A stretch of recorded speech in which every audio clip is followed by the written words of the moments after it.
ఈ రాత్రి సమయంలో బైబిల్ తరగతికి వచ్చినటువంటి సహోదరులు సహోదరులందరికీ కూడా హృదయపూర్వక వందనాలు తెలియజేస్తున్నాను.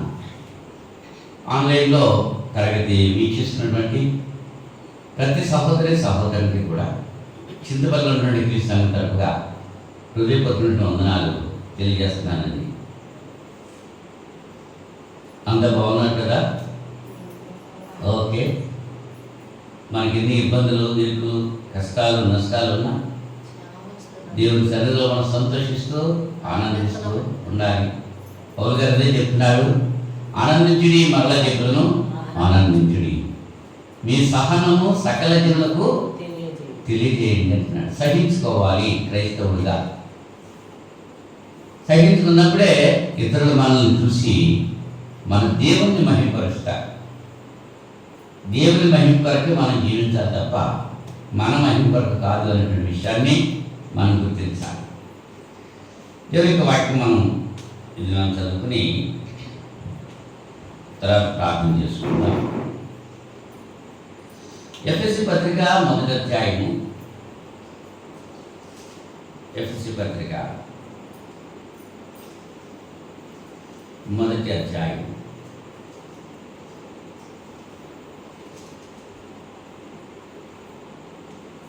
3వ వచనం నుంచి చదువుతున్నాను. మన ప్రభు అయిన యేసుక్రీస్తు యొక్క తండ్రి యొక్క దేవుడు స్తుతింపబడును గాక. ఆయన క్రీస్తునందు పరలోక విషయములలో ఆత్మ సంబంధమైన ప్రతి ఆశీర్వాదమును మనకు అనుగ్రహించెను. ఎట్లనగా తన ప్రేమియందు తాను ఉచితముగా మనకు అనుగ్రహించిన తన కృపా మహిమకు కీర్తి కలుగునట్లు తన చిత్త ప్రకారమైన దయా సంకల్పం చొప్పున యేసుక్రీస్తు ద్వారా తనకు కుమారులుగా స్వీకరించుటకై మనల్ని ముందుగా తన కోసం నిర్ణయించుకొని మనం తన ఎదుట పరిశుద్ధులమును నిర్దోషమై ఉండవలని జగత్తు పునాది వేయబడక మునిపే ప్రేమ చేత ఆయన క్రీస్తులో మనలను ఏర్పరచుకొనెను. దేవుడు తన వాక్యం మనం వీటిలో దీవించి ఆస్వాదించుగాక. చిన్న ప్రార్థన చేసుకుని దేవునికి వాక్యం ధ్యానం చేయడానికి ప్రయత్నం చేద్దాం. మహోన్నతుడా, సర్వశక్తి సంపన్నుడా, సర్వోన్నతుడా, సర్వాంతర్యామి, మీ పరిశుద్ధ నామానికి స్తుతులు స్తోత్రాలు సమర్పణ చేస్తున్నాం తండ్రి. గతించిన శుక్రవారం నుంచి ఇంత పర్యంతము మీ మహాదేవి చెప్పున కృప చెప్పున నన్ను మమ్మల్ని సజీవ లెక్కలో ఉంచారు, సురక్షంగా కాచి కాపాడు. ఈ రాత్రి సమయంలో నాయన బైబిల్ తరగతిలో ఇంత పర్యంతము కీర్తన ద్వారా మీరు స్థుతి పొందారు. ఈ సమయంలో మీరు ఇచ్చిన మా వాక్యం బట్టి ప్రార్థన చేస్తున్నాను. అలాగే సత్యాన్ని మర్మాలు మేము గ్రహించగలిగే మంచి మనసును మనం దయచేయండి. మీ పక్షంగా నిలబడి మాట్లాడుతున్నా నన్ను మరుగుపరచుకోండి. బిడ్డలు అవగాహన చేస్తున్న రీతిలో బోధించే సామర్థ్యం నాకు దయచేయండి. ప్రపంచవ్యాప్తంగా ఉదయకాల సమయంలో జరిగినటువంటి బైబిల్ తరగతులు అన్నింటినీ మీరు ఆశీర్వాదకరంగా మీ నామహిమర్మ జరిగించుకున్నందుకు స్తోత్రాలు చెల్లిస్తున్నాను. అలాగే రాత్రి సమయంలో జరగనున్నటువంటి ఈ బైబిల్ తరగతులు అన్నింటి కొరకు ప్రార్థన చేస్తున్నాను. అన్ని ప్రదేశాల్లో కూడా నాయన తరగతులు సక్రమంగా జరగడానికి మీ నామం మహిమపరచబడటానికి సహాయం చేయమని మనం చేస్తున్నాం. అలాగే స్థానిక సంఘంలో కూడి వచ్చిన ప్రతి బిడ్డను దీవించండి. ఇంకా అలాగే బిడ్డలు క్షమించి మీ చిత్తమైతే మరి తరగడం వారికి ఇస్తారని కూడా ప్రార్థన చేస్తున్నాం. ఈ సమయంలో నేను వాక్య భాగంలో పెడుతున్నాము. అపవిత్రమైన కళ్ళు కాల్చి పవిత్రపరిచి పరిశుద్ధమైన మీ లేఖనాలు ప్రియమైన మీ బిడ్డలకు అందించడానికి చిన్న పనిముట్టుగా నన్ను వాడుకొని మీ నామం మహిమ తెచ్చుకుంటారని యేసుక్రీస్తు నామములో ఈ ప్రార్థన అడిగి పెట్టుకుంటున్నాం పరలోక తండ్రి. ఆమేన్, ఆమేన్. మరి ఒకసారి అందరికీ వందనాలు.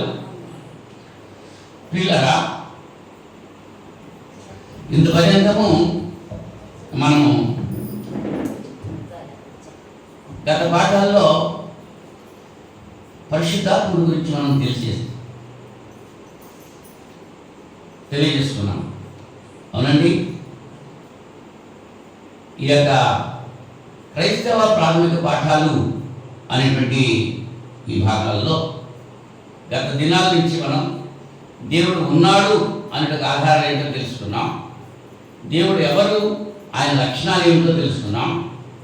దైవత్వంలో 3 వ్యక్తుల గురించి తెలుసుకున్నాం. దేవుడు సకల యుగంలో కూడా రాజు అని, బైబిల్ దేవుని గ్రంథమని, వినువారికి బోధించే వారికి హెచ్చరికలు, ఇలాగన దేవుడు మానవుణ్ణి ఎందుకు సృజించాడు, దేవుడు మానవుని ఎట్లు నిర్మించాడు, దేవుడు మానవునికి పెట్టినటువంటి సహజ కోరికలు ఏమిటి, అవి తీర్చుకునే విధానం ఏమిటి, ఆ కోరికలను తీర్చుకోవడానికి సాధారణ ఉపయోగించేటువంటి తంత్రాలు ఏమిటి, మానవుడు ఎట్లు ఏ రీతిగా పతనమైపోతున్నాడు, పతనమైపోయినటువంటి మానవునికి దేవుని యొక్క ఏర్పాటు ఏమిటి, రెండు స్థితుల గురించి కూడా, ఆత్మీయ స్థితి, నాశనానికి వెళ్ళేటువంటి స్థితి, పాపం నుండి విడుదల, విశ్వాసం మూలంగా నీతిమంతులుగా తీర్చబడటం, మరణం నుంచి విడుదల పొందడం, నిత్య జీవము, నిబంధనల గురించి ప్రతి నిబంధన, అలాగే ధర్మశాస్త్రం నుంచి విడుదల, సత్యవాక్యాలు సరిగా విభజించడం, పరిశుద్ధాత్మ అనేటువంటి విషయాలు ఇంతవరకు మనం నేర్చుకున్నాం. ఎన్ని విషయాలు చెప్పానండి? లెక్క పెట్టుకోలేదా? 20 విషయాలు చెప్పారు, 20 అంశాలు. ఈవేళ పాఠ్యభాగం మనం తెలుసుకోవాల్సిన పాఠ్యభాగము ప్రాముఖ్యమైనటువంటిది. సంఘము అనేటువంటి పాఠం గురించి మనం ఆలోచించేటట్టు ప్రయత్నించాలి. ఈవేళ సంఘం అంటే ఏదైనా పర్వాలేదులే అనేటువంటి అభిప్రాయము చాలా మంది కలిగి ఉంటున్నారు. ప్రస్తుత లోకంలో భక్తి ఉంటే చాలు, విశ్వాసములంగా బ్రతికితే చాలు, ఏ సంఘమైనా పర్వాలేదు అని అందరూ అనుకుంటూ ఉంటున్నారు.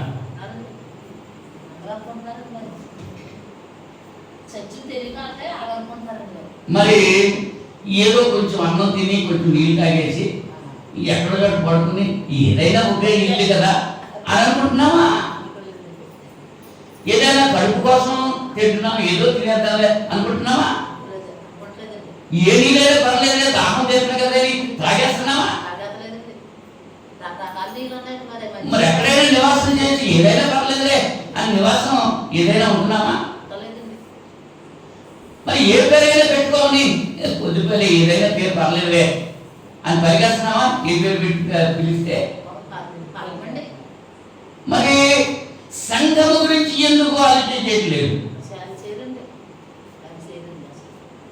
అది సంఘానికి ఉన్నట్టు ప్రాధాన్యత ఏమిటి, సంఘం అంటే ఏమిటి, సంఘానికి వచ్చిన వాగ్దానం ఏమిటి, సంఘము ఒక్కటే, అది క్రీస్తు పేరు కాకుండా మరి ఏ పేరు ఉంచకూడదని, సంఘ స్థాపనకు సంబంధించిన ప్రవచనాలు, మరి ఇంకా సంఘము స్థాపించబడినటువంటి విధానం, అలాగే సంఘము క్రీస్తు యొక్క శరీరము, సంఘములో జరగాల్సిన పనులు, వీటి గురించి మనం తెలుసుకుంటూ చాలా ప్రాముఖ్యం.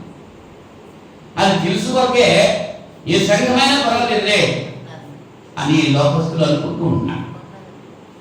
సంఘానికి ఉన్నటువంటి ప్రాముఖ్యత గురించి చదవబడిన లేఖ భాగంలో జగత్తు పునాది వేయబడక మునిపే నిర్ణయించెను అనేటువంటి విషయం అక్కడ చూస్తున్నాము. ఎక్కడండి? జగత్తు పునాది వేయబడక మునిపే 6వ వచనం ఆఖరి భాగంలో, ప్రేమ చేత ఆయన క్రీస్తులో మనలను ఏర్పరచుకొనెను. ఆయన అంటే దేవుడు. సంఘం గురించి, క్రీస్తుని గురించి, మనల గురించి జగత్తు పునాది వేయబడక మునిపే దేవుడు నిర్ణయం చేసుకున్నాడు. సంఘము క్రీస్తు యొక్క శరీరము. ఎఫెసీ పత్రిక 1వ అధ్యాయము 22-23 వచనాల్లో, మరియు సమస్తమును ఆయన పాదముల క్రింద ఉంచి సమస్తము పైన ఆయనను సంఘమునకు శిరస్సుగా నియమించెను. ఆ సంఘము ఆయన శరీరము, సమస్తమును పూర్తిగా నింపుతున్న వారి సంపూర్ణత అయి ఉన్నది. పౌలు గారు ఎఫెసీ సంఘంతో మాట్లాడుతూ సంఘము క్రీస్తు యొక్క శరీరము అనేటువంటి విషయాన్ని తెలియజేస్తున్నారు. ఏ సంఘమైనా సరిపోద్దా? ఏదైనా సరిపోద్దా? ఏదైనా ఒకటేనా? ఇవాళ ఆ జ్ఞానం లేక పాడైపోతున్నారు అందరూ. ఏదైనా పర్వాలేదే అనుకుంటున్నాను. పరిశుద్ధ గ్రంథంలో ఏదైతే తెలియజేస్తుందో, ఎఫెసీ పత్రిక 3వ అధ్యాయము 8 నుంచి 11 వచనాలు మనం చూస్తే 8వ వచనం నుంచి చదువుతున్నాను. 11, 8, 10, 11 కూడా 8, 9, 10, 11 కలిసి ఉన్నాయి. దేవుడు మన ప్రభువు అయిన క్రీస్తు యేసునందు చేసిన నిత్య సంకల్పం చొప్పున పరలోకంలో ప్రధానులకును అధికారులకును సంఘము ద్వారా తన యొక్క నానా విధమైన జ్ఞానము ఇప్పుడు తెలియబడవలని ఉద్దేశించి శోధింపశక్యం కానీ క్రీస్తు ఐశ్వర్యమును అన్ని జనుల్లో ప్రకటించుటకును సమస్తమును సృష్టించిన దేవుని యందు పూర్వకాలం నుండి మరుగై ఉన్న ఆ మర్మమును గుర్చిన ఏర్పాటు ఇంటిలో అందరికీ తేటపరచడమును పరిశుద్ధులందరిలో అత్యల్పుడమైన నాకు ఈ కృప అనుగ్రహించను అని పౌలు గారు ఎఫెసీ సంఘంలో చెప్తున్నారు. సంఘము క్రీస్తు యొక్క శరీరమని, పరలోకంలో ఉన్నటువంటి ప్రధానులకు అధికారులకు దేవుని యొక్క జ్ఞానం తెలవడానికి సంఘాన్నే దేవుడు ఉపయోగించుకున్నాడు.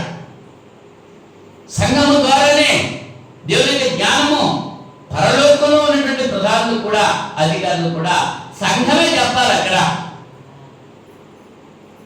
సంఘం యొక్క ప్రాముఖ్యత అది, ప్రాధాన్యత అది అనేటువంటి విషయాన్ని ఈ లేఖనం వెల్లడి చేస్తుంది. 20వ వచనంలో ఎఫెసీ పత్రిక 3వ అధ్యాయము 20వ వచనంలో మనలో కార్యసాధకమైన తన శక్తి చొప్పున మనము అడుగువాటి అన్నిటికంటేను ఊహించువాటన్నిటికంటేను అత్యధికంగా చేసే శక్తి గల దేవునికి క్రీస్తు యేసు మూలముగా సంఘంలో తరతరములు సదాకాలం మహిమ కలుగునుగాక. ఆమేన్. ఎక్కడ కలుగుతుంది మహిమ? సంఘము ద్వారానే దేవునికి మహిమ ఉంటుంది. సంఘం లేకపోతే దేవునికి మహిమ లేదు. దేవుని మహిమపరచాలంటే సంఘము ద్వారానే మహిమపరచాలి. కనుక సంఘం యొక్క ప్రాముఖ్యత ఏమిటో అర్థమైందా? సంఘం యొక్క ప్రాధాన్యత ఏమిటో అర్థమైందా? మరి లోకంలో సంఘం అంటే ఏమనుకుంటున్నారు? లోకంలో సంఘం అంటే ఒక భవనం అని, నేను మా సంఘం అండి అంటారు. ఏదో ఒక భవనం అనుకుంటున్నారు, ఒక కట్టడం అనుకుంటున్నారు. కొంతమంది ఏమనుకుంటున్నారంటే లోకంలో ఉన్నటువంటి సంఘాలన్నీ చూస్తున్నారు. డ్వాక్రా సంఘం, మహిళా సంఘం, దొంగోడు సంఘం, అలాగే సంఘాలు ఉన్నాయి. పేకాటోడు సంఘం, తాగుబోతుడు సంఘం, రకరకాల సంఘాలు. అయిన సంఘాలే లోకంలో ఉన్న సంఘాలు. అయ్యి వాకర్స్ అసోసియేషన్ అంటున్నారు. ఉదయం నడిచేవాడు ఒక సంఘం అంట, అదో సంఘం. లాయర్ల సంఘం, ఉపాధ్యాయుల సంఘం, బోధకుల సంఘం, ప్రీచర్స్ సంఘం, అందరు సంఘాలు. అవునా? సొసైటీ ఉంది, సహాయ సహకార పరపతి సంఘం, అదో సంఘం. ఎన్ని సంఘాలే లోపల ఉన్నాయి, ఎన్నో సంఘాలు ఉన్నాయి. కానీ ఈ సంఘం లాంటిది కాదు. ఈ సంఘం యొక్క ప్రాముఖ్యత వేరు, ఈ సంఘం యొక్క ప్రాధాన్యత వేరు. ఈ సంఘం గురించి మనం ఆలోచన చేస్తే దేవుని యొక్క వాక్య ప్రకారంగా సంఘము అంటే ఏమిటో కొరింథీ మొదటి పత్రిక సంఘం యొక్క ప్రాముఖ్యత, అసలు సంఘం అంటే ఏంటి అనే విషయాన్ని తెలియజేస్తూ కొరింథీ మొదటి పత్రిక మొదటి అధ్యాయం, కొరింథీ మొదటి పత్రిక మొదటి అధ్యాయము మొదటి 2 వచనాలు, 2వ వచనం మనం చూస్తున్నాం. చూడండి, మొదటి నుంచి చదువుతున్నాను. దేవుని చిత్తము వలన యేసుక్రీస్తు యొక్క అపోస్తలుడుగా ఉండుటకు పిలువబడిన పౌలును, సహోదరుడైన సోస్తెనేసును, కొరింథీలో ఉన్న దేవుని సంఘమునకు. ఎక్కడుంది సంఘం? ఈ సంఘం కొరింథీలో ఉంది. కొరింథీలో ఉన్నటువంటి దేవుని సంఘం. ఇప్పుడు మనం అప్పుడు చింతపల్లిలో ఉన్నటువంటి దేవుని సంఘం. సంఘం దేవుందే, దాని పేరు మాత్రం క్రీస్తుది. అవునా? నిజంగా క్రీస్తు తన రక్తం ఇచ్చుకున్నాడు. అంచేత కొరింథీలో ఉన్న దేవుని సంఘమునకు అనగా క్రీస్తు యేసునందు పరిశుద్ధపరచబడిన వారై పరిశుద్ధులుగా ఉండుటకు పిలువబడిన వారికి. క్రీస్తు యేసునందు పరిశుద్ధపరచబడి అలాగే పరిశుద్ధులుగా ఉండడానికి పిలువబడిన వారు ఎవరైతే ఉన్నారో వాళ్ళు సంఘం. బాప్తిజం పొందేసి బుర్రలు దుర్లేసిన సంఘం కాదు. బాప్తిజం పొందేసిన తర్వాత బూతులు తిట్టేసి చాడీలు చెప్పేసి ఇక్కడ మాటలు అక్కడ మాటలు ఎక్కడ చెప్పేస్తూ అలా చేసేవాళ్ళు సంగతులు కాదు. అర్థమవుతుందా? పరిశుద్ధులుగా చేయబడ్డారు, పరిశుద్ధులుగా ఉండాలి. అలా ఉండడానికి పిలువబడ్డ వారే సంఘం అనేటువంటి విషయాన్ని ఎక్కడ నుంచి పిలువబడ్డారు? లోకంలోంచి పిలువబడ్డారు. ఎక్కడికి పిలువబడ్డారు? సంఘంలోనికి పిలువబడ్డారు అనేటువంటి విషయాన్ని, లోకంలో నుంచి క్రీస్తులోనికి పిలువబడ్డారు. లోకంలో ఉన్నప్పుడు లోకరీతిగా ఉన్నాము. ఇప్పుడు క్రీస్తులో ఉన్నప్పుడు క్రీస్తులాగా ఉండాలి, క్రీస్తులాగా మాట్లాడాలి, క్రీస్తులాగా ఆలోచన చేయాలి, క్రీస్తులాగా పని చేయాలి, క్రీస్తులాగా జీవించాలి. అలా జీవించేవారే సంఘము అనేటువంటి విషయాన్ని పరిశుద్ధాత్ముడు తెలియజేసుకుంటున్నాడు. సంఘం గురించినటువంటి వాగ్దానం ఉందా లేదా? పరిశుద్ధ గ్రంథంలో ఏదైనా లేఖనాల ప్రకారంగా జరిగినాయి. యేసుక్రీస్తు పుట్టారు అంటే లేఖనాల ద్వారా పుట్టారు. ఆయన పుట్టే ముందు లేఖనాలు తెలియజేశారు. ఆయన జన్మ గురించి లేఖనాలు తెలియజేయబడ్డాయి. ఆయన జీవిత విధానం గురించి లేఖనాలు తెలియజేయబడ్డాయి. ఆయన చేసిన స్వస్థతలు లేఖనాల ప్రకారంగా చేశాడు. ఆయన శిలువ మరణానికి అప్పగించబడటం లేఖనానుసారంగా అప్పగించబడ్డాడు. ఆయన సమాధి చేయబడటం లేఖనానుసారంగా చేయబడ్డాడు. ఆయన తిరిగి లేపబడటం లేఖనానుసారంగా లేపబడ్డాడు. అన్ని లేఖనాలు ఉన్నాయి, రుజువులు ఉన్నాయి. పరిశుద్ధాత్మ దేవుడు తెలియజేశాడు గత పాఠాల్లో. యేసుక్రీస్తుతో పరిశుద్ధాత్ముడు అనేటువంటి విషయం ఎలా పనిచేశాడో అనేటువంటి విషయాన్ని మనం ఆలోచన చేశాం. ఆదిమ సంఘంతో పరిశుద్ధాత్ముడు ఎలా పనిచేశాడో నేటి దినాల్లో క్రైస్తవులతో పరిశుద్ధాత్ముడు ఎలా పనిచేస్తున్నాడు అనేటువంటి విషయాన్ని తెలుసుకున్నాం. అయితే ఈ సంఘం నుంచి వాగ్దానం ఎక్కడ ఉందయ్యా అనేటువంటి విషయం మనం ఆలోచన చేస్తే మత్తయి సువార్త 16వ అధ్యాయము 18వ వచనంలో, మత్తయి సువార్త 16వ అధ్యాయము 18వ వచనంలో యేసు ప్రభువారు పేతురుతో మాట్లాడేటువంటి మాట మనం ఆలోచన చేసుకుంటున్నాం. ఏంటి సందర్భం అంటే, యేసు ప్రభువారు ఇక్కడ 13వ వచనం నుంచి చదువుకుంటే అర్థమవుతుంది బాగా. ఫిలిప్పులో అయినటువంటి కైసరే ప్రాంతాలకు వచ్చి మనిషి కుమారుడు ఎవరితో అని జనులు చెప్పుకుంటున్నారని తన శిష్యులను అడుగుగా, యేసు ప్రభు ఆయన గురించి జనులు ఏం చెప్పుకుంటున్నారో ఆసక్తితో అడుగుతున్నాడు శిష్యుల్ని. మనకు కూడా ఆ ఎంతజాసం ఉంటుంది. నా గురించి ప్రజలు ఏమనుకుంటున్నారు అని అనుకుంటామా? మన ఎదురుకుండా బాగానే మాట్లాడతారు, మన వెనకాల వెళ్ళేటప్పటికి వేరేలా మాట్లాడతారు. అప్పుడు ఆ వెనకాల ముందు వెళ్ళిపోయిన తర్వాత కొంతమంది నా గురించి ఏం చెప్పుకుంటున్నారమ్మా అక్కడ అని అడుగుతారు. అడగరా? యేసు ప్రభు శిష్యుని అడిగారు, నా గురించి ప్రజలు ఏమనుకుంటున్నారు అంటే వాళ్ళు ఏం చెప్పారంటే, వారు కొందరు బాప్తిస్మిచ్చి యోహాననియు, కొందరు ఏలియా అనియు, కొందరు ఇర్మియా అనియు, లేక ప్రవక్తల్లో ఒకడనియు చెప్పుకుంటున్నారు అన్నారు. రకరకాలుగా చెప్పుకుంటున్నారు. బాప్తిస్మిచ్చే యోహాను మరి మీరు తల్లి చేశాడు కదా, ఆ యోహానే ఈయన మళ్ళీ తిరిగి వచ్చేసాడు అనుకుంటున్నారు కొంతమంది. ఏలియా వచ్చారని కొంతమంది అనుకుంటున్నారు. కొంతమంది ఏమో మోషే వచ్చారని కొంతమంది, ప్రవక్తలు ఒకడైనా అని కొంతమంది అలా అనుకుంటున్నారు. రకరకాలుగా అనుకుంటున్నారు. ప్రజలు అలాగ అనుకుంటున్నారు. సర్లే, మరి మీరేమనుకుంటున్నారు నా గురించి అని చెప్పి శిష్యుల్ని యేసు ప్రభు వారు అడిగారు. అందుకు ఆయన, మీరైతే నేను ఎవరినని చెప్పుకుంటున్నారని వారిని అడిగాను. అందుకు సీమోను పేతురు, ఎవరో శిష్యులు 12 మందిని అడిగారు. అడిగితే సమాధానాలు చెప్తున్నారు. పేతురుగా చెప్పేస్తున్నారు. ఈ పెద్ద కదా దుడుకు పేతురు, అన్నింటిలో ముందుంటూ ఉంటాడు. అన్నింటిలో అనుమానం పేతురు అన్నమాట. అన్నింటిలో సందేహమే, ప్రతిదానికి సందేహమే. ఈయన పట్టుమాట చెప్పేస్తున్నాడు అన్నమాట. పేతురు గారు అంటున్నాడు. పేతురు గారు ఏమంటున్నారు? నీవు సజీవుడకు దేవుని కుమారుడవైన క్రీస్తువు. క్రీస్తు అంటే పుట్టినోట్స్లో ఏం చేశాడు? అభిషేకుడు అన్నాడు. అంటే దేవుని చేత నువ్వు అభిషేకించబడిన వాడవు, నువ్వు దేవుని క్రీస్తువు, దేవుని చేత పంపబడిన వాడవు అని పేతురు చెప్పేశాడండి.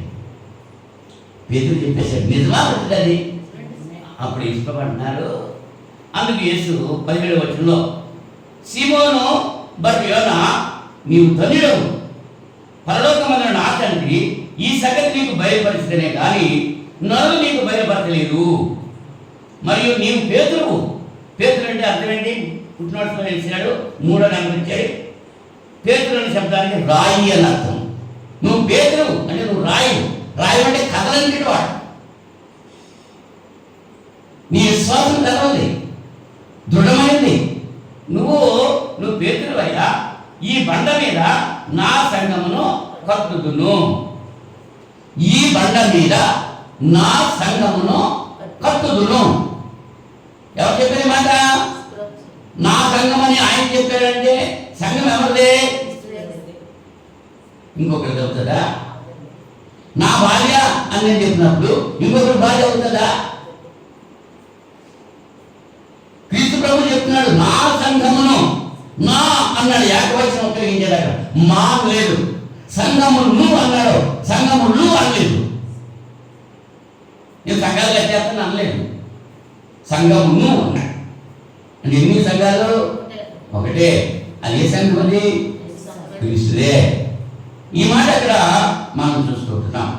అపొస్తలుల కార్యాల గ్రంథం 20వ అధ్యాయము, అపొస్తలుల కార్యాల గ్రంథం 20వ అధ్యాయము 28వ వచనంలో దేవుడు తన స్వరక్తం ఇచ్చి సంపాదించిన తన సంఘమును కాయుటకు పరిశుద్ధాత్మను దేని యందు అధ్యక్షులుగా ఉంచెను. ఆ యావత్తు మన్నను గుర్చి మీ మట్టుకు మిమ్మల్ని గుర్చి జాగ్రత్తగా ఉండుడి. దేవుడు ఏమంటున్నాడు ఇక్కడ? తన స్వరక్తం ఇచ్చి. దేవుడు అని ఆ 4 కేసు ఉన్న చూడండి. ఫుట్నోట్స్లో ఏముంది? ప్రభువు అని సారాంశం. ప్రభు తన రక్తం ఇచ్చి, తన స్వరక్తం ఇచ్చి సంపాదించినటువంటి సంఘం. క్రీస్తు ప్రభు తన రక్తం ఇచ్చి కొన్న సంఘము అనేటువంటి విషయాన్ని కూడా పరిశుద్ధాత్ముడు తెలియజేస్తున్నాడు. రోమపత్రిక 16వ అధ్యాయం 16వ వచనంలో అందరికీ తెలిసినటువంటి వాక్యం ఏంటి?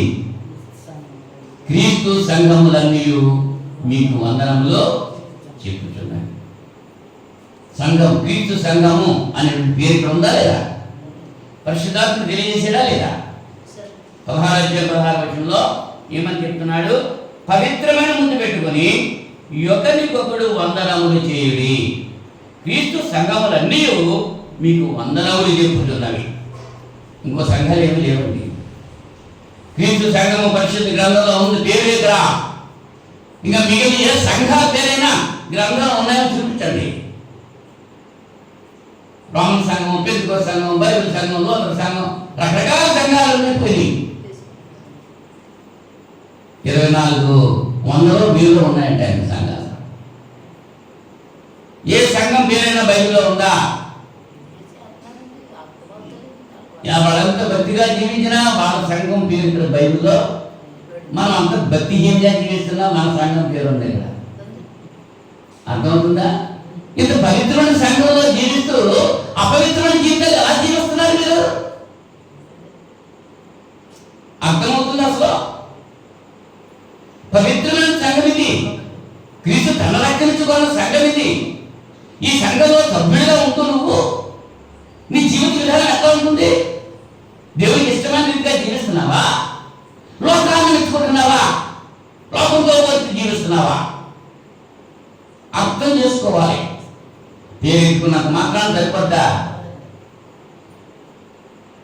సంఘానికి మా పేరు ఉంది. అలాగే యూదులు అనుకున్నారట. యోహాను సువార్త 15వ అధ్యాయంలో 14వ అధ్యాయంలో కూడా చూస్తే మీరు సత్యానికి దాసులు, సత్యానికి లోబడితే సత్యం మిమ్మల్ని స్వతంత్రంగా చేస్తుందని చెప్పి అన్నాడు.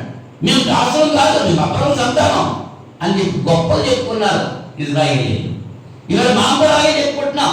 మీరు మా వీసాలు అని మీసాలు వెళ్ళే చెప్తూ తాగుబోతులు, తిట్టుబోతులు, తిరుగుబోతులు ఎలా ఉన్నారండి మోసగాళ్ళు? సంఘం పేరుంటే సరిపోద్దా? ఇంకా ఎంతమంది మోసగాళ్ళు ఉన్నారో తెలుసా? ఎంతమంది బ్రోకులు ఉన్నారో తెలుసా? ఎంతమంది అపవాదులు ఉన్నారో తెలుసా? వాళ్ళంతా ఎక్కడ ఉన్నారు? క్రీస్తు సంఘంలోనే ఉన్నారు. పేరెట్టేస్తున్నారంటే క్రీస్తు సంఘం పేరెట్టేస్తే సరిపోద్ది అనుకుంటున్నారు. బ్రతుకులు మారకుండా పేరెట్టేస్తే సరిపోదు. ఆలోచించండి ఒకసారి.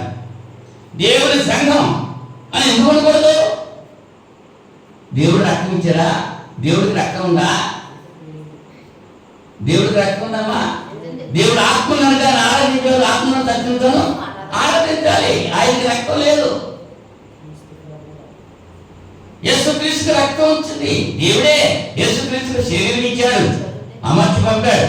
ఎలాగైనా నువ్వు నాకు ఒక శరీరం అమర్చావు అంటున్నాడు. ఎవరు అమర్చారు ఆ శరీరాన్ని? దేవుడే అమర్చాడు.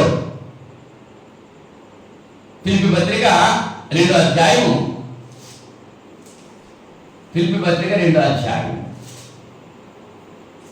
9వ వచనం నుంచి చదువుతున్నాను. ఎందుచేతను అంటే 5వ వచనం చూడండి. క్రీస్తు యేసునకు కలిగిన ఈ మనస్సు మీరును కలిగినడి, ఆయన దేవుని స్వరూపము కలిగిన వాడయ్యండి దేవునితో సమానంగా ఉండుట విడిచిపెట్టకూడని భాగ్యమని ఎంచుకోలేదు కానీ మనుషుల పోలికగా పుట్టి దాసుని స్వరూపం ధరించుకుని తను తానే రిక్తులుగా చేసుకున్నాడు. మరియు ఆయన ఆకారంలో మనుషులుగా కనబడి మరణం పొందినంతగా, అనగా శిలువ మరణం పొందినంతగా విధేయత చూపిన వాడై తన్ను తాను తగ్గించుకునేను. ఎందుచేత తన్ను తాను తగ్గించుకున్నాడు కనుక దేవునితో ఉండటం విడిచిపెట్టకూడని భాగ్యమని ఎంచుకోలేదు కనుక దాసుని స్వరూపం ధరించి రిక్తులుగా ఈ లోకానికి వచ్చాడు కనుక అందుచేతను పరలోకమందు ఉన్న వారిలో కానీ, భూమి మీద ఉన్న వారిలో కానీ, భూమి కింద ఉన్న వారిలో కానీ ప్రతివారి మోకాలు యేసు నామమున ఉన్నట్లు ప్రతివారి నాలుక తండ్రి అయిన దేవుని మహిమార్థమై యేసుక్రీస్తు ప్రభువుని ఒప్పుకున్నట్లు దేవుడు ఆయనను అధికంగా హెచ్చించి. ఎవరు హెచ్చించారు? దేవుడు ఆయన అంటే క్రీస్తుని హెచ్చించాడు. దేవుడు ఆయనను అధికంగా హెచ్చించి ప్రతి నామమునకు పై నామమును ఆయన కలిగించాడు. అందుచేతే దేవుడి పేరు లేదు సంఘానికి, క్రీస్తు పేరు పెట్టాడు. దేవుని సంఘం అంటలేదు. దేవుడే హెచ్చించాడు క్రీస్తుని. దేవుడే కుమారుడైన క్రీస్తుని హెచ్చించాడు. అన్ని నామముల కంటే పైనామం పెట్టి అందరూ కూడా ఆయన మోకరించాలి, ఆయన దగ్గర మోకరించాలి. ప్రతి మోకాలు ఆయన నామం కాక వంగాలి. నువ్వు 40 అంతస్తులు మేడ కట్టుకున్నా, 110 అంతస్తులు మేడ కట్టుకున్నా ఆ పైన సంవత్సరం పేరు వేసుకుంటాం. ఆ సంవత్సరం పేరు ముందే ఉంటుంది. సంవత్సరానికి క్రీస్తు శకం అని ఉంటుంది. క్రీస్తు ఉంటేనే క్రీస్తు తర్వాత ఇప్పుడు 2220 ఎన్నో సంవత్సరం? ఇప్పుడు 2025 సంవత్సరం క్రీస్తు తర్వాత, క్రీస్తు పుట్టిన తర్వాత 2025 సంవత్సరం. క్రీస్తు లేకుండా ఏది రాదు. నువ్వు ఎన్ని కోట్ల రూపాయలు ఎత్తి పొలం కొనుక్కున్నా, గొర్రెలు కొనుక్కున్నా రిజిస్ట్రేషన్ చేయడానికి ముందు క్రీస్తు శకం 2025 సంవత్సరం సెప్టెంబర్ నెల 20వ తారీఖు అని రాయాలి. ముందు క్రీస్తు అని పెట్టాలి. అక్కడ అన్ని నామముల కంటే పై నామం ఆయనకి ఇచ్చాడు. సంఘానికి ఆయన పేరు ఉండాలి.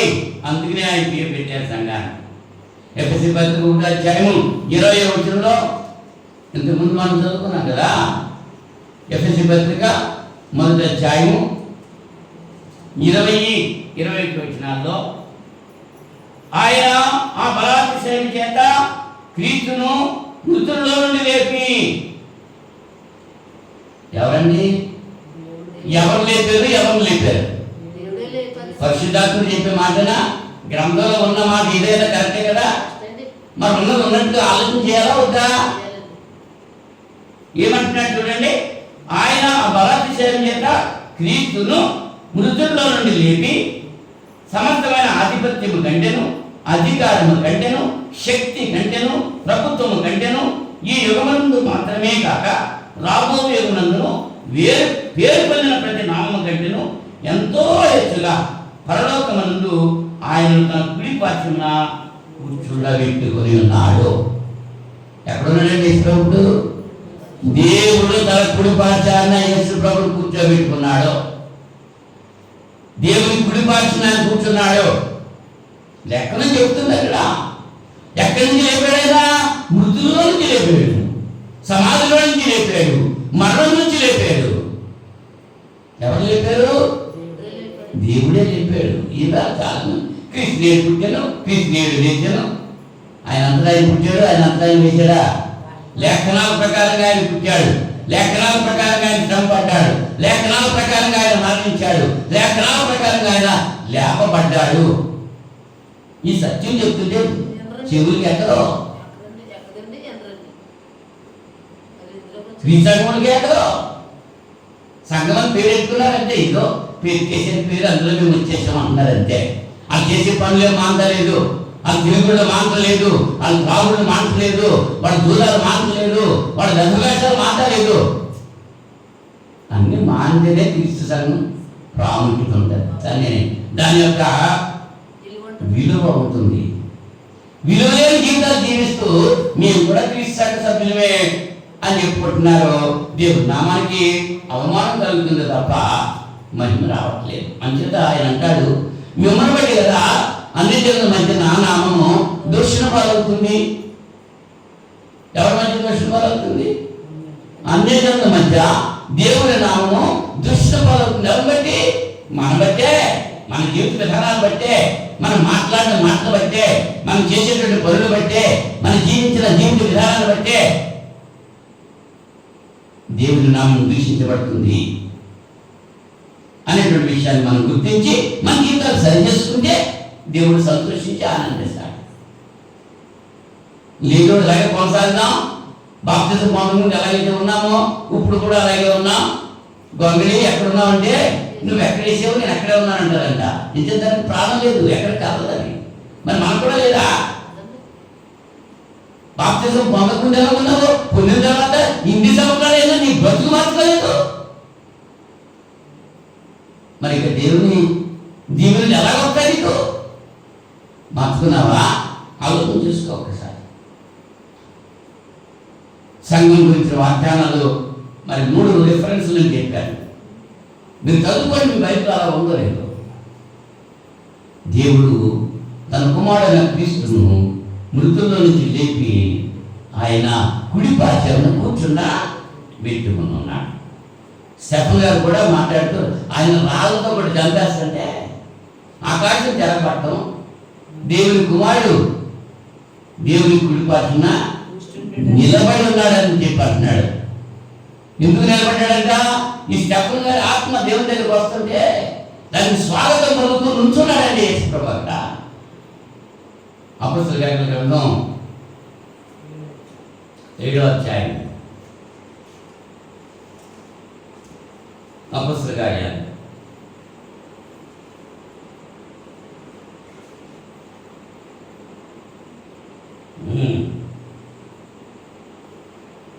54 నుంచి చూడండి.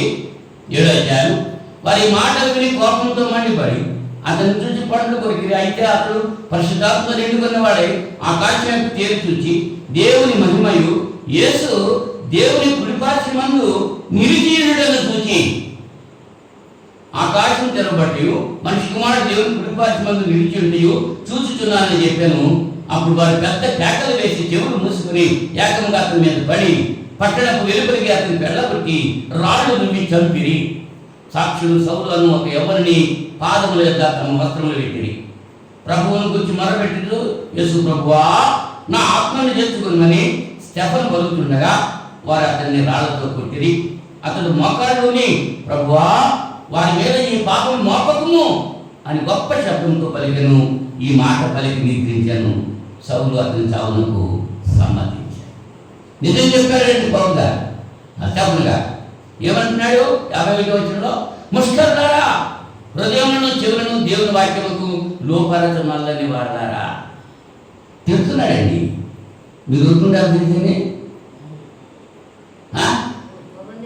ఏం చేస్తారు? అబ్బాయి ఈ సంఘం కాబట్టి ఇంకో సంఘం, మా ఊళ్ళో 7 సంఘాలు ఉన్నాయి, 8 సంఘాలు ఉన్నాయి, ఏదో సంఘానికి వెళ్ళిపోతాను మేము. అందుకని ఈయన మాటలు ఈయన చేత మేము మాట్లాడుతుంటే వెళ్ళిపోతున్నారు కొంతమంది. పోతే పని అవునా? ఎన్ని సంఘాలు ఉన్నాయంటే చింతపల్ల 8వ సంఘం వచ్చేస్తుంది.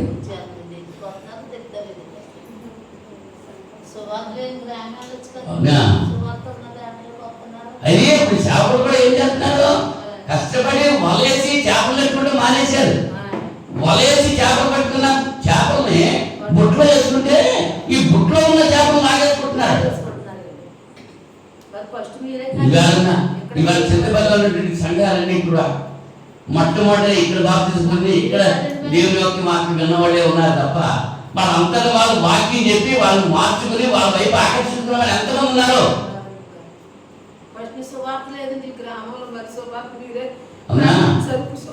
అదే చెప్తున్నాడు, తోడేళ్ళు వస్తాయి జాగ్రత్త, మీలో బయలుదేరుతారు, నేను వెళ్ళిపోయిన తర్వాత క్రూరమైన తోడేళ్ళు వస్తాయి, వాళ్ళు మమ్మల్ని కలిగారు అని పౌలు గారు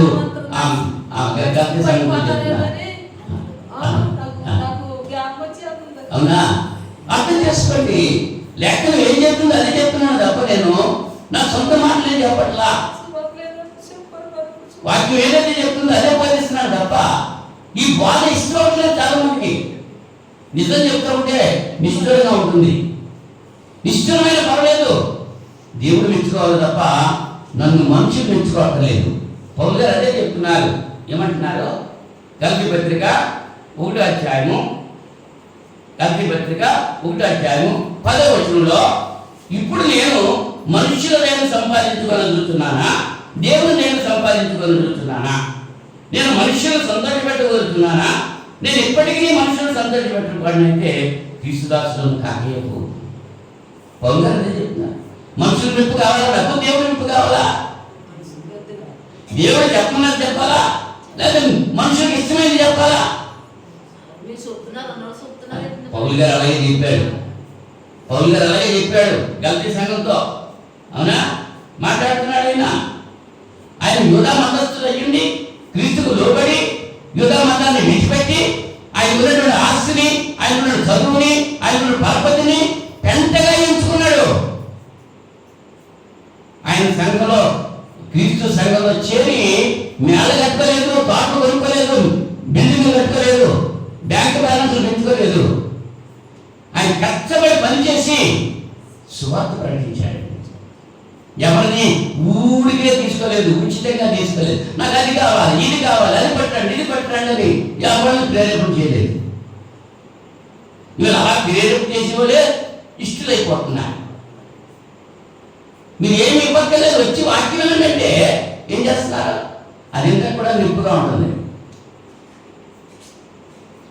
కారణం ఏంటంటే పిలవబడ్డవారు అనేకులు, ఏర్పరచబడిన వాళ్ళు కొద్దిమందే. సంఘం ఒక్కటే, ఇన్ని సంఘాలు లేవు. పరిశుద్ధ గ్రంథంలో వివరింపబడిన సంఘం అన్నది ఒకే ఒకటి అనేటువంటి విషయాన్ని ఎఫెసీ పత్రిక 4వ అధ్యాయము 4వ వచనంలో మనం చూస్తున్నాం. 4వ అధ్యాయం 4వ వచనంలో ఏమంటున్నాడు? శరీరం ఒక్కటే, ఆత్మ ఒక్కడే, ఆ ప్రకారమే మీ పిలుపు విషయమై ఒక్కటే నిరీక్షణ పిలువబడుతుంది. ప్రభు ఒక్కడే, విశ్వాసం ఒక్కటే, బాప్తిస్మం ఒక్కటే, అందరికీ తండ్రి దేవుడు ఒక్కడే. ఎంతమంది ఉన్నారండి? సూర్యుడు ఒక్కడే, చంద్రుడు ఒక్కడే, భూమి ఒక్కటే, దేవుడు ఒక్కడే, ఆయన కుమారుడు క్రీస్తు ఒక్కడే, ఆయన రక్తమిచ్చుకున్న సంఘం ఒక్కటే. ఒక్కటే అని చెప్తుంటే ఎన్నో వేరు పెట్టేసుకుంటున్నారు. దేవునికి ఇష్టమేనా అని ఆలోచన కలిగి ఉందాం. కొరింథీ మొదటి పత్రిక 1వ అధ్యాయము, కొరింథీ సంఘంలో ఉన్నటువంటి వాళ్ళు ఏం చేస్తున్నారంటే వాదులు అనుకుంటున్నారు. కలహాలు ఉన్నాయి వాళ్ళలో. 10వ వచనం నుంచి మనం చూస్తే, మొదటి అధ్యాయం 10వ వచనం, సహోదరులారా మీరందరూ ఏకభావంతో మాట్లాడవాలని, మీలో కక్షలు లేక ఏక మనస్సుతోనూ ఏక తాత్పర్యంతోనూ మీరు సన్నద్ధులై ఉండవాలని మన ప్రభువైన యేసుక్రీస్తు పేరిట మిమ్మల్ని వేడుకొనుచున్నా. నా సహోదరులారా మీలో కలహములు కలవని మీరు ఊరికి లోయ ఇంటి వారి వల్ల నాకు తెలియవచ్చును. మీలో ఒకడు నేను పౌలు వాడను, ఒకడు నేను అప్పుల్లో వాడను, మరి ఒకడు నేను కేపా వాడను, ఇంకోడు నేను క్రీస్తు వాడని చెప్పుకుంటున్నారని నా తాత్పర్యం. ఏం చెప్పుకుంటున్నారు? ఎవరెవరు చెప్పుకుంటున్నారు? పౌలు వాడినప్పుడు, అప్పుల్లో వాడినప్పుడు, కేపా వాడు అలా చెప్పుకుంటున్నారు, క్రీస్తు వాడని చెప్పుకుంటలేదు. అప్పుడు అడుగుతున్నాడు ఇక్కడ, క్రీస్తు విభజింపబడి ఉన్నాడా? పౌలు మీ కొరకు సిలువ వేయబడినా? పౌలు నామమున మీరు బాప్తిసం పొందిరా అని అడుగుతున్నాడు. ఎవరి నామంలో బాప్తిసం పొందారు మీరు? క్రీస్తు నామంలోనే కదా. ఎవరు రక్తంగా సంఘం కొరకు? క్రీస్తే కదా. మరి ఆయన పేరే దేనికి ఉండాలి? సంఘానికి ఏ పేరు ఉండాలి? క్రీస్తు పేరే ఉండాలి. కష్టపడి చెమటొచ్చి, అవునా, కన్న తల్లి ఆ బిడ్డ ఎవరి పేరు పెట్టుకుంటాడు? తల్లి పేరు తండ్రి పేరు. ఫలానా వాడి కొడుకు అనిపిస్తుంది అంటే ఇంకొక వాడు కొడుకు అనిపిస్తుంది, కూర్చుంటాడా? మరి క్రీస్తు తన రక్తం ఇచ్చి కొట్టే సంఘాన్ని, ఆ సంఘానికి ఏ పేరు ఉండాలి? రకరకాల పేర్లు పెట్టేసుకుంటే వాళ్ళతో మీరు పొత్తు పెట్టుకుని ఎందుకు ఉండాలి? అసలు అందరితో సహవాసం చేయొచ్చా? పేతురుగారు ఏం చెప్తున్నాడు? అపొస్తలుల 2వ అధ్యాయంలో, మూర్ఖులు ఈ తరము వారికి వేరుగా ఉండి రక్షించబడిన అంటున్నాడు. ఏమంటున్నాడు? అపొస్తలుల కార్యాలు 2వ అధ్యాయం 40వ వచనం, ఇంకా అనేక విధమైన మాటలతో సాక్ష్యం ఇచ్చి మీరు మూర్ఖులకు ఈ తరం వారికి వేరై రక్షణ పొందండి. ఈ తరం వారికి వేరుగా ఉండి మీరు రక్షించబడాలి. వాళ్ళతో కలిసిపోతున్నారు కదా, వాళ్ళతో మీరు ఏకమైపోతున్నారు. ఏకంగా ఆ విగ్రహాలు విగ్రహాన్ని ఆరాధిస్తూ వాళ్ళు చేస్తున్నారు. మరి క్రీస్తు సంఘం చెప్పుకుంటూ, క్రీస్తు సంఘ సభ్యులు చెప్పుకుంటూ విగ్రహాలతో కలిసిపోయి ఉన్నారు. అది దేవుని ఇష్టమా? కాదు అనేటువంటి విషయాన్ని ఈ రాత్రి సమయంలో మీరు తెలుసుకుంటారని ప్రేమతో తెలియజేస్తున్నా. క్రీస్తు విభజింపబడలేదు. అందులో సంఘంలో అందరూ కూడా పరిచారకులేనా? అందరూ కూడా మరి చూద్దాం. కొరింథీ మొదటి పత్రిక 3వ అధ్యాయము 3వ వచనం నుంచి 3వ అధ్యాయం 3వ వచనం నుంచి, మీలో అసూయయు కలహము ఉండగా మీరు శరీర సంబంధులై మనుష్య స్థితిగా నడుచుకున్న వారు కారా?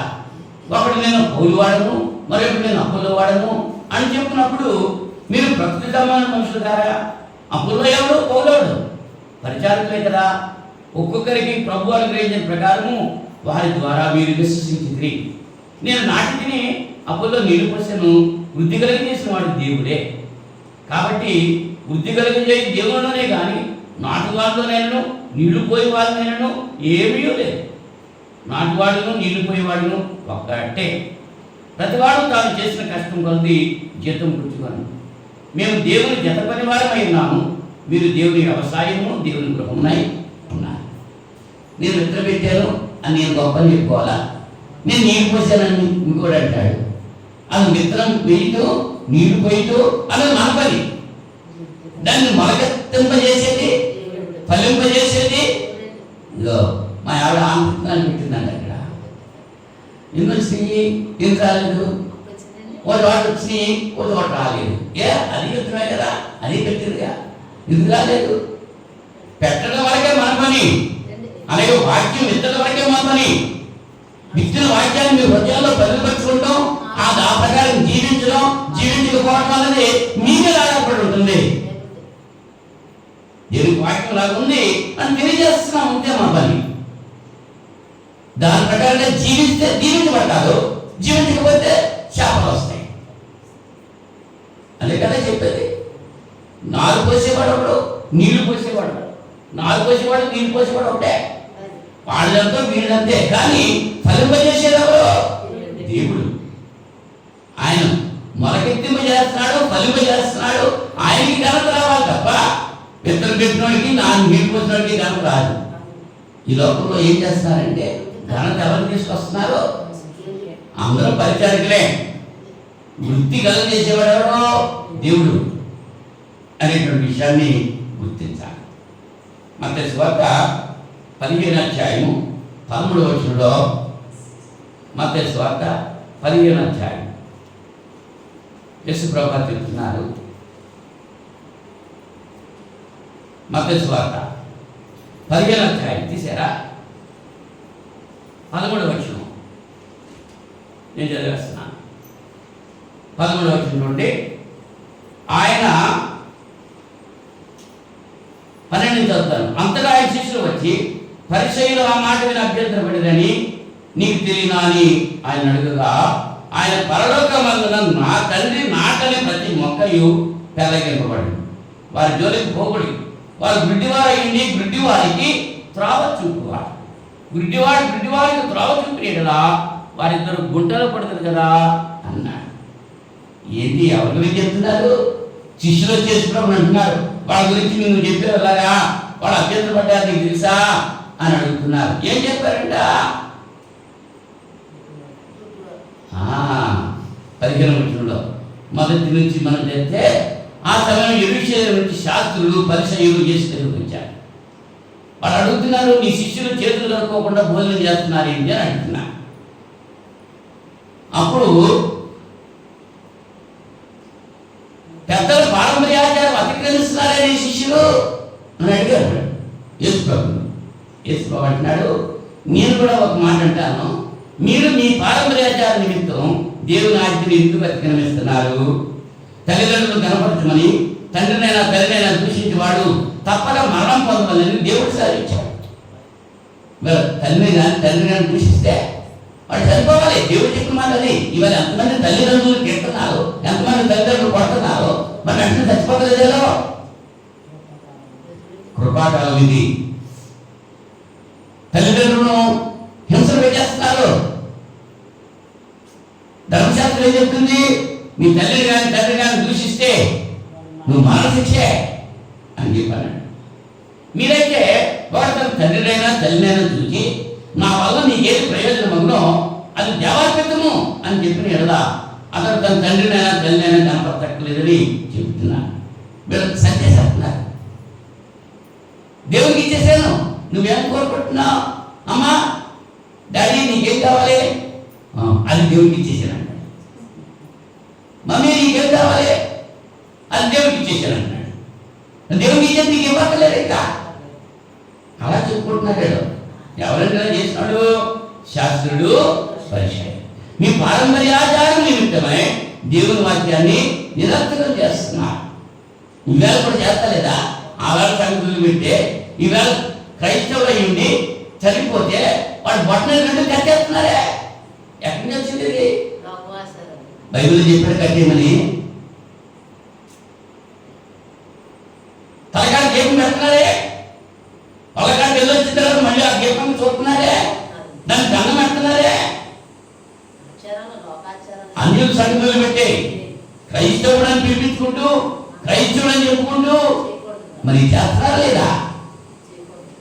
చేసేవాడు క్రైస్తవుడా? ఆలోచించడం ఒకసారి.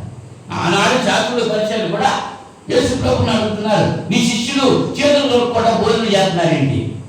చేతులు కడుగు. అప్పుడు ఆయన చెప్పాడు, లోపలికి వెళ్ళేది అబద్ధం పరచదు, లోపల నుంచి వచ్చేది అబద్ధం పరుస్తారు. పారంపర్యాచారాలు మనకి వాటిని పట్టుకుని వెళ్ళాడుతున్నారు కదా. అని చచ్చిపోయాడంట. మరి 10 రోజులు ఆ ఇల్లు మూసేయాలి. ఇంట్లో కదా ఇల్లేదు, ఎక్కడికో వెళ్ళిపోవాలి.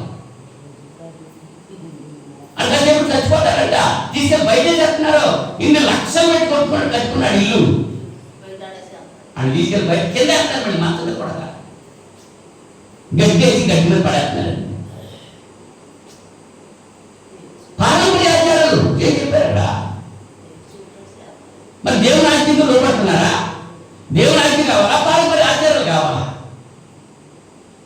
అది ఆ పారంపర్య ఆచారాలు ఆచరిస్తూ మేము దేవుని పిల్లలమే, మేము క్రీస్తు సంఘ సభ్యులమే చేస్తారా? లేదండి. అంచేతన్నాడు ఈయన, పరలోకమందు నా తండ్రి నాదని ప్రతి మొక్కయు పెళ్ళగింపబడును. నువ్వు నిజంగా క్రీస్తుకు కూడా లేకపోతే పైన వాటినే వెతకాలి తప్ప భూసంబంధం మనసు నువ్వు కలిగి ఉండకూడదు. అదే చెప్తున్నాడు ఇక్కడ. క్రీస్తు తన రక్తం ఇచ్చి కొన్న సంఘంలో సభ్యులుగా ఉన్నటువంటి వ్యక్తి ఎవరైనా సరే ఈ పారంపర్య ఆచారాలు విడిచిపెట్టేయాలి. కాళ్ళు కడుక్కోవాలంట, స్నానం చేయాలంట, సమాజానికి వెళ్ళి వచ్చేసి అది చేయకపోతే నష్టం ఏంటంట, కడుక్కోకపోతే నష్టం ఏంటి? ఆ శ్మశాన వాటికలో ఆ కింద ఆ బుడతుంది కాబట్టి కడుక్కోవాలి, దానికోసం కడుక్కోవాలని. లేదా అది వచ్చేస్తారంట అలా అన్యుడు అలా చెప్తున్నాడు. క్రైస్తవుడు అన్యుడి కంటే ఎక్కువ చేస్తున్నాడు. నీళ్ళలోనే ఉన్నారు కొంతమంది, అక్కడికి వెళ్ళిపోయి అక్కడ కూర్చుంటారు. వాళ్ళు అలా చేయండి ఎలా చేయండి అని నడుస్తూ ఉంటారు.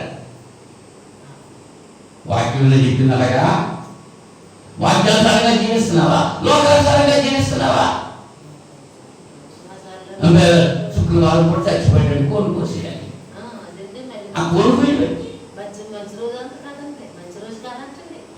దేవుడు చేసిన రోజులన్నీ మంచియే, ప్రతిదీ మంచిది మంచిది మంచిది అని చెప్పి దేవుడు అన్నాడు. నరుడు ఒంటరిగా ఉంటూ మంచిది కాదన్నాడు. అంతే. అది కాదు మనం చూస్తే ప్రతి మంచిది మంచిది మంచిది అన్నాడు దేవుడు. ఏది చేద్దా ఏది మంచిది కాదు. నరుడు ఒంటరిగా ఉండడం మంచిది కాదు. ఇక్కడ ఒంటరి అయిపోతున్నారు, భార్య చోట భర్త చోట ఒంటరి అయిపోతున్నారు. దేవుడికి ఇష్టం కాదు అది. పెళ్లి చేసేస్తున్నారు, ఎక్కడ ఆశ్రమం వచ్చేస్తున్నారు, ఎక్కడ తీసేస్తున్నారు. ఆడక్కడ ఈడు ఇక్కడ. ఎవరు చెప్పారు అలాగా? దాన్ని అనుసరిస్తున్నాం, దీన్ని వదిలిపెట్టేస్తున్నాం. ఇదేం చెప్తుందో కావాలి నీకు, అదేం చెప్తుందో కాదు నీకు కావాల్సింది. లెక్కన మళ్ళీ చెప్తుంది, వాక్యానుసారంగా జీవిస్తేనే, నా మాట వింటేనే నేను జీవిస్తానంటున్నాడు. మోషే అంతటి వాడిని కనాను చేసి అంటానికి వీళ్ళ కూడా చేశాడు దేవుడు. తెలుసా దేవుడు ఏం చెప్పాడు? ఆ బండతో మాట్లాడమన్నాడు. మోషే గారు ఏం చేశాడు? ఆ బండను కొట్టాడు. దేవుడు మాట్లాడమంటే ఈ గారు కొట్టాడు. నీళ్ళు వచ్చినాయి, నీళ్ళు తాగారు, అందరూ తాగారు, కానీ జరిగింది. కానీ దేవుడు నామం అక్కడ ఏమైంది? అవమానించబడ్డది. దేవుడు చెప్పింది చేయకుండా నీ ఇష్టం చేసేవండి అని చెప్పి నువ్వు కన్నులు అంటే వీలు లేదన్నాడు. మరి మనల్ని ఏమంటాడు? ప్రభువా ప్రభువా అని పిలిచి ప్రతివాడు పరలోక రాజ్యంలో ప్రవేశించడు, కానీ పరలోకమందున నా తండ్రి చెప్తూ నెరవేర్చేవాడే ప్రవేశిస్తాడు. యేసు ప్రభువా యేసు ప్రభువా ప్రార్థన చేస్తున్నారు. ప్రార్థన ఎవరో చేయరు, చెప్తలేదు.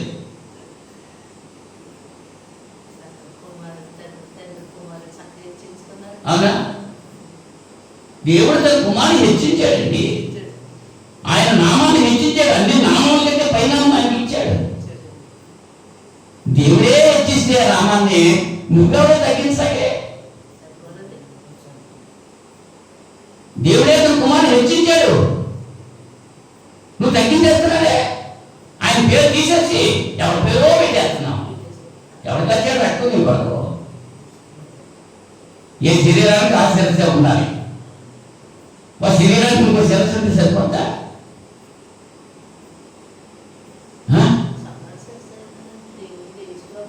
అసలు శిరస్సు బట్టి శరీరం తెలుస్తుందా, శరీరం బట్టి శిరస్సు తెలుస్తుందా? మరి శిరస్సు లేకుండా శరీరం ఏమని పిలువబడ్డది? ఇప్పుడు వైద్యం బట్టి చచ్చిపోతున్నారు చాలా మంది. దీన్ని బట్టి గ్రహిస్తున్నారు. ఆ శిరస్సును బట్టి పలానా వాళ్ళ శిరస్సుది, పలానా వాళ్ళ శరీరం అని. అసలు ఏ శరీరానికి ఆ శిరస్సే ఉండాలి. ఇంకొక శిరస్సు వచ్చి పెట్టి ఎలా ఉంటుంది? మనిషికి సింహంగా పెట్టారనుకో ఎలా ఉంటాడు? మనిషికి ఎలకతాలు తీసేసి మనిషికి పెట్టారనుకో, ఏలుతాగా తీసేసి మనిషికి పెట్టారనుకో ఎలా ఉంటారు? మరి ఏ శరీరానికి ఆ శిరస్సే ఉండాలి. సంఘము అనే శరీరానికి ఆయనే శిరస్సు అంటే ఆయన మాత్రమే శిరస్సు. ఆయన తప్ప ఇంకెవరు నాకు వెళ్ళలేదు. రకరకాల పేర్లు పెట్టేసుకుని సంఘం అని పెట్టుకుంటున్నారు. అవునా? ఈ రాత్రి సమయంలో సంఘానికి ఉన్న ప్రాధాన్యత ఏంటో చెప్పాను, సంఘం అంటే ఏంటో చెప్పాను, సంఘం ఇచ్చే వాగ్దానం ఏంటో చెప్పాను, సంఘం ఒక్కటే అనేటువంటి విషయాన్ని పేరు కూడా క్రీస్తు పేరు కాకుండా ఇంకేమి పెట్టుకోకూడదు అనేటువంటి విషయాన్ని కూడా తెలియజేశాను. ఇంతవరకు పాట అర్థమైందా? అర్థం అవ్వకపోతే చెప్పండి, మళ్ళీ చెప్తాను.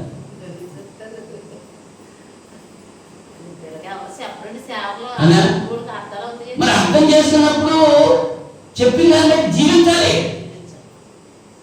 జీవితాలు లేవు. ఎంత చెప్తే మాత్రం సుఖమేంటి, ఎంత చెప్తే మాత్రం సుఖమేంటి, ఎంత వింటే మాత్రం సుఖమేంటి. యేసుప్రభువు చెప్పారు, ఈ నా మాటలు విని వాటి చొప్పున చేయి ప్రతి వాడు బండ మీద తన ఇల్లు కట్టిన బుద్ధిమంతుని పోలుంటాడు. ఆయన మాటలు వినాలి, ఆ విన్న ప్రకారంగా చెయ్యాలి. ఏం చెప్తున్నాడు ఆయన? ఓ పురుషుడా నీ భార్యను ప్రేమించు అన్నాడు. ఓ స్త్రీ నీ భర్తకు లోబడి ఉండు అన్నాడు.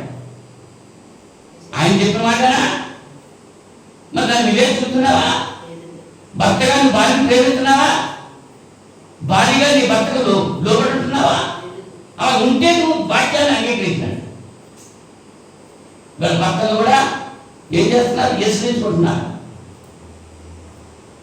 అటువంటి వాళ్ళు మరి వాక్యం విన్నారా? విన్నట్టు జీవిస్తున్నారా? ఓ పిల్లలారా, మీ తల్లిదండ్రులకు విధేయంగా ఉండండి, మీ తల్లిదండ్రులను సన్మానించండి. పిల్లలు చెప్పాడు ఆయన. ఎవరుంటున్నారు మాట? పిల్లల మాట. మేము క్రీస్తు సభ్యులమే, మా తల్లిదండ్రుల మాట ఏమో. మేము క్రీస్తు సభ్యులమే, మా భార్యను ప్రేమించాం. మేము క్రీస్తు సభ్యులమే, మా భర్తకు లోబడి ఉండం అంటే యాక్సెప్ట్ చేస్తాడా దేవుడు? ఎలా ఉండాలో చెప్పాడు అక్కడ. జీవగల దేవుని సంఘంలో జనులు అలా ప్రవర్తించాలో చెప్పాడు.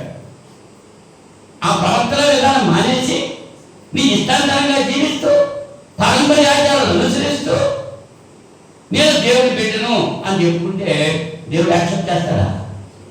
చేయడు. నువ్వెవరు నాకు జనరాధపమంటాడు. అక్రమం చేయవారా మీరెవరు నాకు తెలగాపన్నాడు. అలా కనిపిస్తున్నామా?